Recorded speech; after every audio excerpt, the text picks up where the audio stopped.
Hello everyone, welcome back to Product Critique. Today, we're diving into one of the best conditioners in the market right now, the ORS Olive Oil Strengthen and Nourish Replenishing Conditioner. This product has been making waves for its ability to transform and nourish damaged hair. Let's explore what makes it stand out. ORS, known for its quality hair care products, has formulated this conditioner to replenish vital moisture, strengthen, and repair damaged hair. It's specifically designed without sulfates, mineral oil, and parabens, making it a natural choice for those looking to avoid harsh chemicals. First off, it's packed with olive oil, which is rich in nutrients and antioxidants that help nourish and hydrate your hair. It's great for anyone dealing with damaged hair, as it not only repairs but also leaves your hair feeling soft, tangle-free, and incredibly manageable.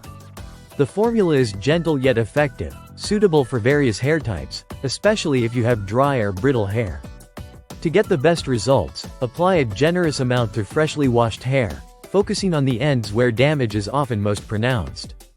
Leave it in for a few minutes to allow the nutrients to penetrate deeply. Then, rinse thoroughly. Overall, if you're looking for a conditioner that not only moisturizes but also strengthens and nourishes your hair without harsh chemicals, the ORS Olive Oil Strengthen and Nourish Replenishing Conditioner is definitely worth considering. It's a staple in many hair care routines for good reason. Thank you for watching today's review on Product Critique. If you've tried this conditioner or have any questions, feel free to share your thoughts in the comments below. Don't forget to like, subscribe, and hit the bell icon for more reviews like this. Until next time, take care.